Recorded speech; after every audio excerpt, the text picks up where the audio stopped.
ating good opportunity kasi ako mismo nakita ko na ito talaga ang pinaka ganitong opportunity na pinaka mas higit pa sa bilang OFW.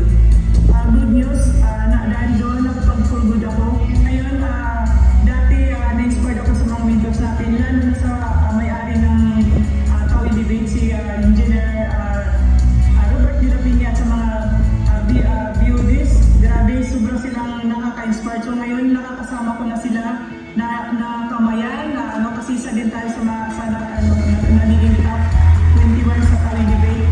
Alam ko, pares tayo ng mga pangarap. Walang natin palipadal tayo ng gusto matupad sa buhay.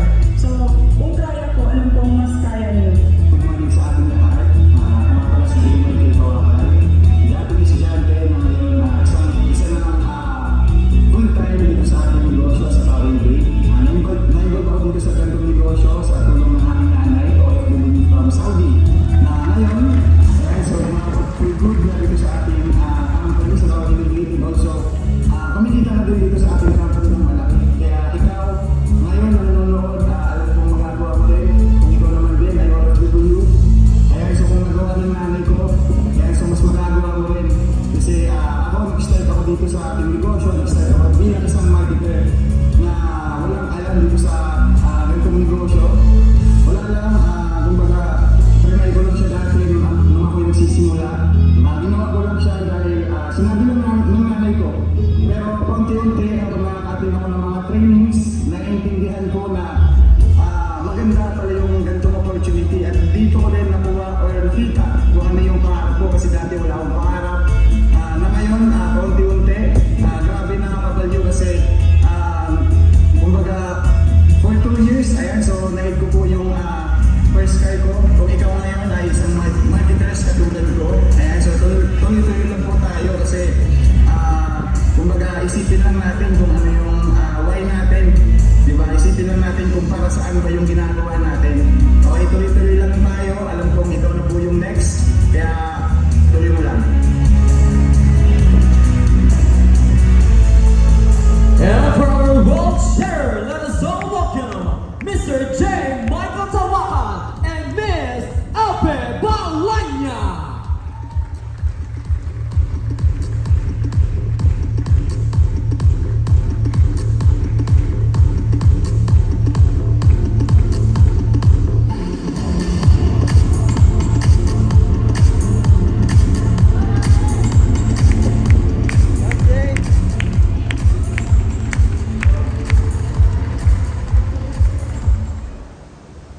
Morning sa lahat. Good morning. Unang-una, magpapasalamat ako sa Creator, ni God. Kung hindi po dahil sa inyo, wala po itong Tao Debate na ngayon nagsiselebrate ng 2nd anniversary. Kaya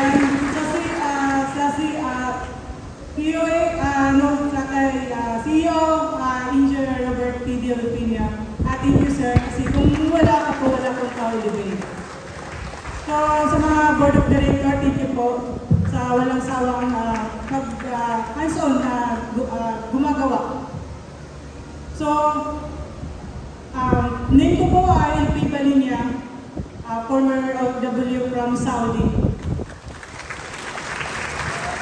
Bago ako naging OFW, matagal din akong empleyado sa Pilipinas. Na dati, matagal akong naging katulong sa Pilipinas. Pero, sobrang liit ng sahod, hindi sapat sa pabuhay sa mga anak ko. So, sabi ng mama ko, dapat gumawa daw ako ng paraan kasi wala po yung tatay, mag-isa lang po ako. Dapat hanggang umaga pa daw, hanggang kaya pa ng mama ko na alagaan yung mga anak ko, dapat kumilos na daw ako. So, hindi sapat yung sinasahod ko. Gumagawa ako ng paraan, nagsa-sideline ako. Pero hindi nasahan, napunta ako dito sa Manila. Kasi ang akala ko dati, kapag andito sa Manila, mas malaking kikitain ko, mas mapigil ko ng magandang buhay, magandang kinabukasan ng mga anak ko. So, nung nandito na ako sa Manila, ganun din. Akala ko matustusan ko na lahat. Pero hindi kasi meron pa akong mga kapatid. Siyempre si mama ang nagalaga sa mga anak ko. Siyempre may mga kapatid pa rin ako. So hindi po sapat yung yung kinikita ko.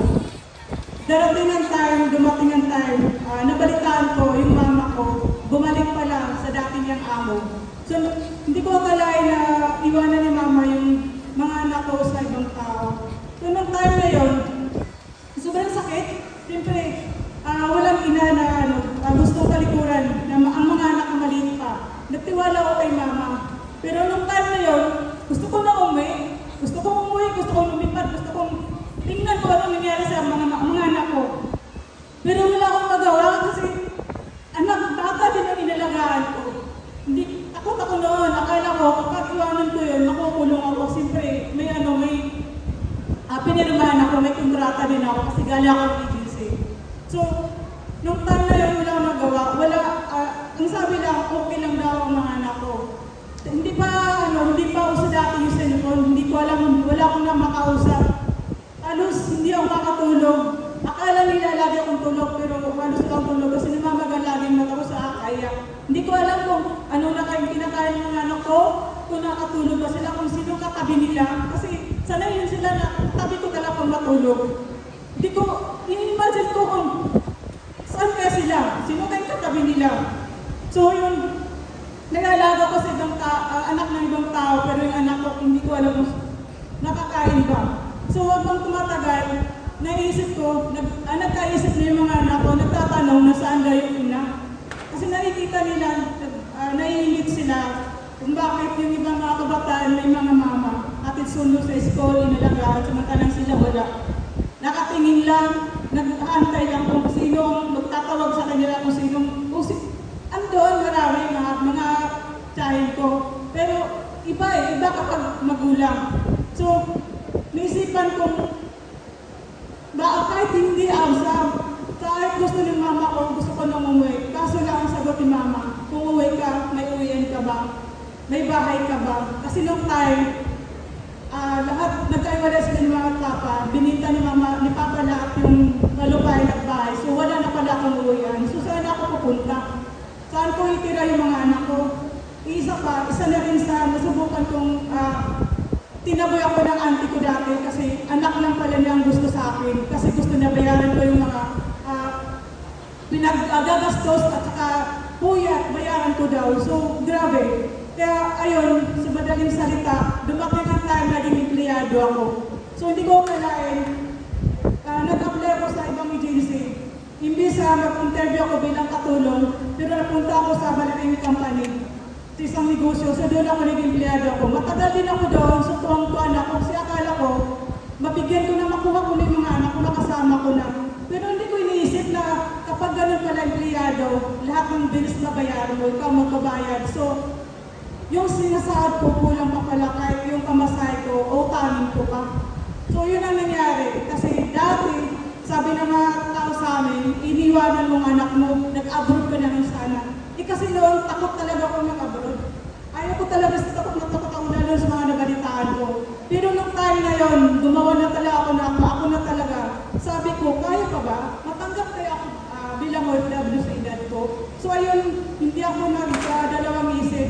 May nag-ano sa akin, nasubukan doon namin, sinamahan ako. So, good news naman kasi binigyan ako ng appointment. So, ibig sabihin, pwede. So ayun, nakapasa ako sa medical, sa madaling salita, naging OFW ako.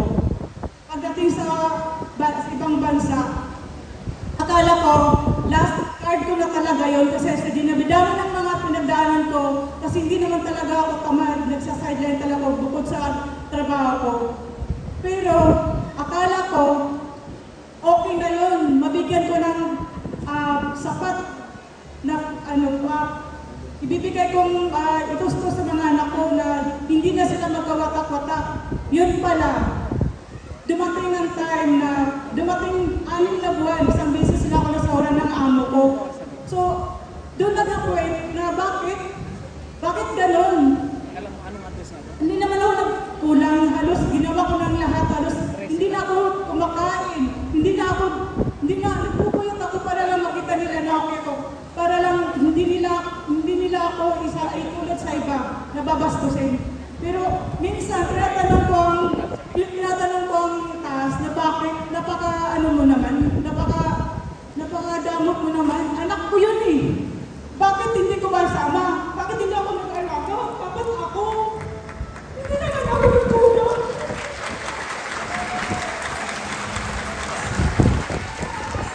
Bakit ako yun? Bakit?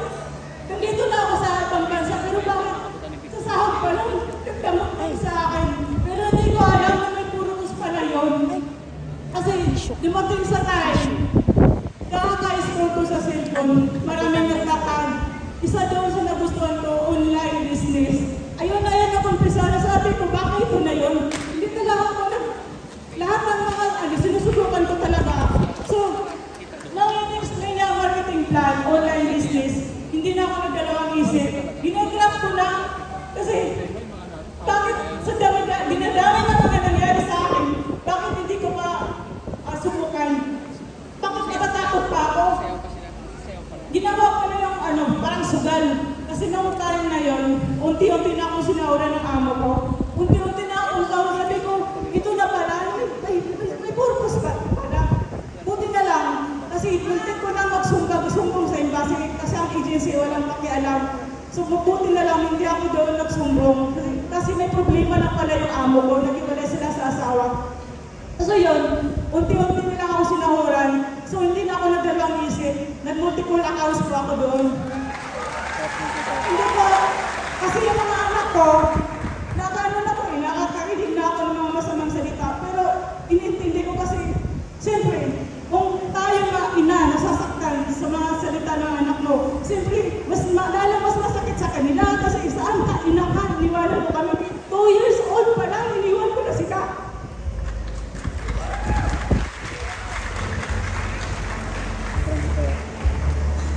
Pero hindi alam na alas niya ako matulog.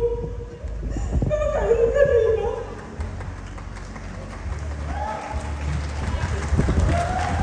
Wala tumutulong sa akin kasi daw, suwaig ako.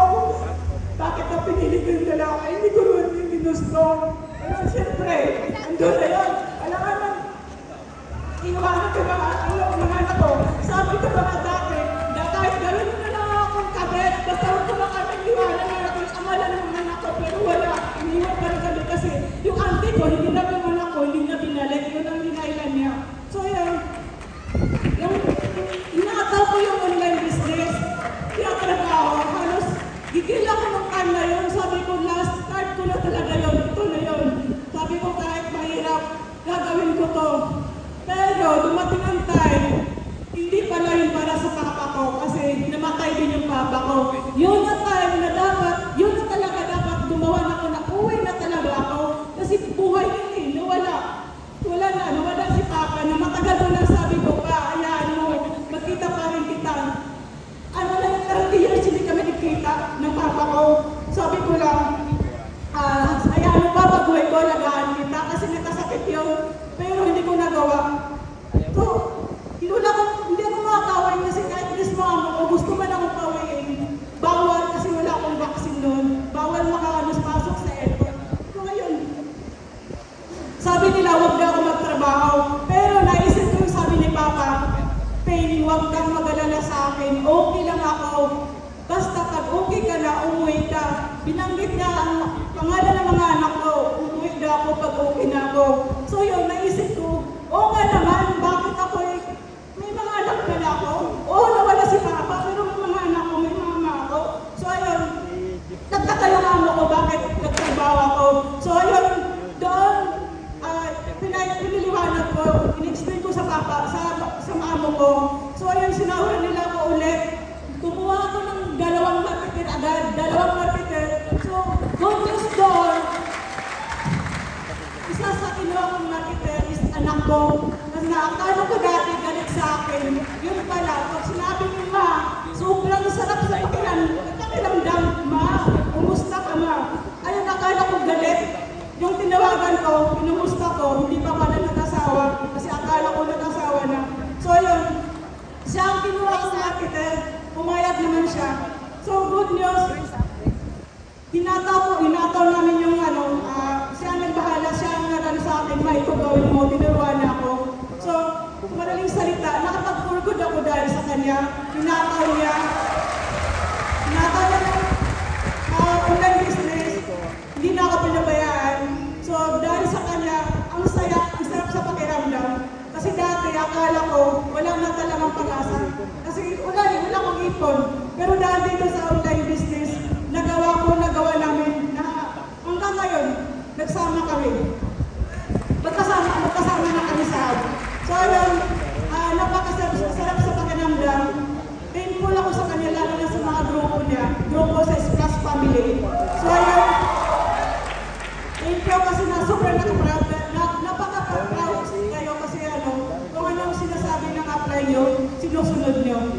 Hindi kayo, sumusunod kayo sa routine. So, ayun, payo ko sa mga kapwa OFW, kung ikaw ngayon OFW, bago man o matagal na, huwag na seryosuhin nyo na. Huwag na tayong galaw isip magduda kung ano pang iisipin nyo, kung ano pang dapat gawin. Andito na, ako na nagsasabi na, totoo, dito. Huwag nyo isipin na para sa sarili nyo, isipin nyo para sa mga anak nyo, para sa next generation. Kasi ang tawilibit, bago pa lang, pero grabe, marami nang nagka-resulta. Dapat yun ang inisip ko. Kung talagang mahal nyo ang buhay ng pamilya mo, kung mahal mo ang mga anak nyo, huwag nyo yung antayin. Na isa sa mahal sa buhay nyo, mawawala pa. Diba? Dapat, ngayon pa lang, sinusuhin na. Dapat, huwag na lang kung ano yung sinasabi sa iba nakikinig. Dapat focus tayo kung sino yung alam natin na makakatulong, tutulungan tayo. Dapat, sinusuhin na, focus na. Dapat sipagan. Kasi alam mo, tinatamad lang din naman tinatamad. Pero paano pagdating sa emergency, sa kapa natin ang hatawin? Paano kung magkasakit tayo? Paano kung nanghihina na tayo? Bakit ngayon, dapat gawin na ngayon? Umpisahan na. Dapat sipagan. Hindi yung sisipagan para kumita. Dapat i-mindset natin na sipagan na sa pagdating ng panahon, kahit hindi nagsisipag, kumikita ng malaki. Dapat ganun. Kasi andito na, totoo talaga to. So, yun lang talaga. Dapat wala na pagdududa, takot. Wala naman talaga Trabahoy na. Kung yung mga binibigay sa pamilya, dapat ngayon itigil na. Kasi nang ginagawa ko dati. Normally magalit sila na hindi sila mabigyan ng pera kasi mawain tayo. Pero yun talaga tinigil ko kasi doon ako nalumok na hindi ko natulungan yung pamilya ko dahil sa awa.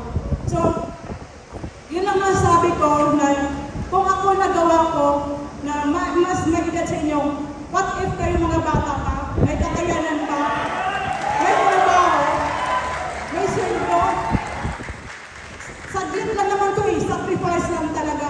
Magiging challenge lang, i-challenge natin yung natin, yung sarili, saglit lang to, pagkatapos to, kapag nagkaroon ka ng grupo, given na yung kumita, given na yung ibibigay, given na yung pera. Ngayon, dapat sacrifice mo na. So, yun lang po. Thank you. God bless po sa lahat. Sana ngayon nakukuha ko kayong aral ko. Okay, so good morning. So ako lang pumalakpak, kinakabahan ako eh. And so, good morning sa lahat. Happy second anniversary sa ating company, sa Tawa Elevate. And so grabe nakaka-excite kasi 2 years pa lang yung company natin, ang dami ng good news na nangyari. Okay lang papalakpakan natin. Ayun, so bago yung lahat, sobrang nagpapasalamat po ako sa ating CEO, ayan, kay Engineer Robert P. De La Peña. And also sa ating mga BODs, ayan, so maraming salamat sa inyo sa opportunity na binigay niyo sa amin. Okay lang papalakpakan natin ulit. Ayan, so wala din po ako dito sa harapan nyo, kundi dahil sa mga leaders ko. Lugat International, ayan, so walang iba kundi yung Splash Family. At sa Team Laguna, sa Tecoli Community, maraming salamat po. Ayan, so asa yung kaya Laguna. Ayan, and nagpapasalamat din po ako sa mga friends ko, mga mentors na bumabay sa akin kay Mentor Hasna Abdullah, kay Mentor Patrick Estrana, kay Mentor Jelly Agono, so palakpakan natin. At syempre, nagpapasalamat ako sa sponsor ko na nagdara sa akin dito. Ayan, so walang iba kundi yung mama ko, si Madam Elvie Valenia. Ayan, thank you so much. So, yan. Ako nga pala si J. Michael Tawakal. Ayan, so Tubog Mindanao from Cagayan de Oro. So, yun nga, dati po akong estudyante. Ayun, so bata pa lang po ako, walang ibang pangarap kundi makasama ko talaga yung magulang ko. Kasi dati pa, bata pa lang ako, kumbaga, hindi na ako lumaki sa kanila. Kasi 2 years old pa lang ako, iniwan na nila kami.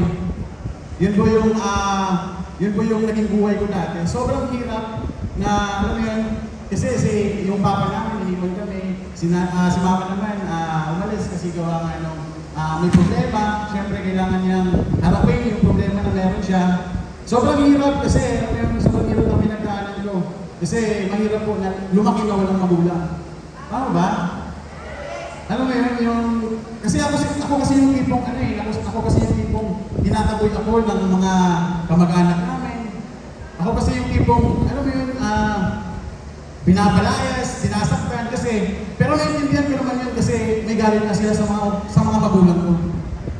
Hanggang sa dumating yung time na kahit saan-saan, kahit kanino, kung kahit hindi ko kakilala, tinitiran ko na rin kasi wala akong choice eh, kailangan kong mabuhay, kailangan kong makasubay. Kumbaga, sarili ko naman inaasahan ko. Naranasan ko din po yung ilang months din po ako na nakikitulog lang din sa paradahan ng jeep. Alam mo yun, yung tipong aantayin mo yung jeep. Antayin mo yung jeep na pumarada para lang makapagpahinga ka. At sa madaling araw, gigising ka na kasi yung jeep ay babiyahin na. So, sobrang hirap kasi yung time na yun ay estudyante pa lang ako. Alam mo yun, yung tipong dumating yung time na naging hatred ko si mama. Na sabi ko, ang daya naman kasi syempre may pangako siyang pinatawagan sa amin na hindi niya nagawa. Kumbaga, ginasaan ko yun. Alam mo yung naiinggit ka sa mga kasama mo. Kumbaga, dati pag may award, sila may aakyat para sa kanila. Sa'yo, ikaw lang mag-isa. Alam mo yun, yung may problema ka, sarili mo lang yung aasahan mo. Yung walang magtatama ng pagkakamali mo. Sobrang hirap. Alam mo yun, okay lang ba pumalakpak?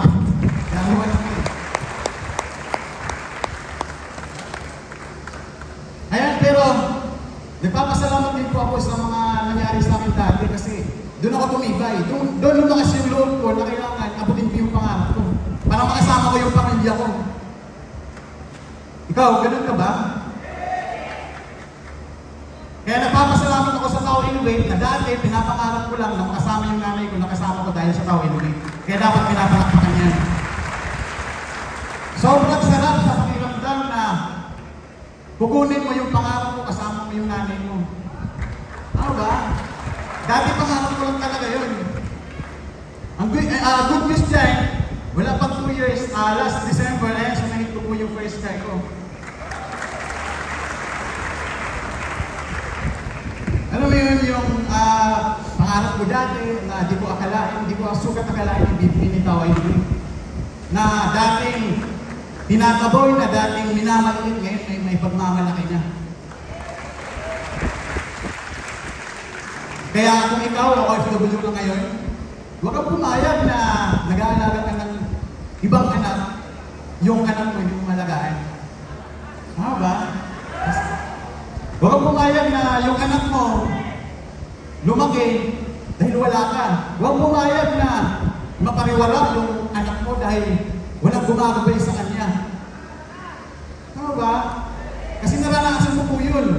Yung tipong magulang na andyan para suportahan ka, yung magulang para andyan para itama yung mga pagkakamali mo, yung magulang na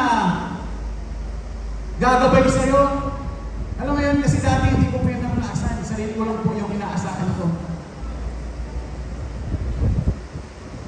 At ikaw naman, kaya ikaw OFW ka ngayon, nandito ka na sa opportunity na meron tayo, dapat seryosohin mo na. Kasi bakit? Malaking resulta po yung nag-aatay sa'yo dito. Ikaw na lang talaga yung gagawa. Kung nagawa niyo yung mama, mas magagawa mo. At kung ikaw naman, marketers ka ngayon, huwag ka pumayag na hindi ka makabawi sa magulang mo. Kung ngayon, bata ka pa lang, hatawin mo na, ibigay mo na yung best mo. Huwag mong antayin na tsaka kapag gagalaw, tsaka kapag gagawa ng parang kung kailan may nararamdaman ka na. Tama ba? Ito lang masasabi ko, kung totoong mahal mo talaga yung pamilya mo, dapat may ginagawa ka para sa pangarap mo. Kaya kung nagawa ko, alam kong magagawa mo rin. Yun lang. Maraming salamat. Thank you!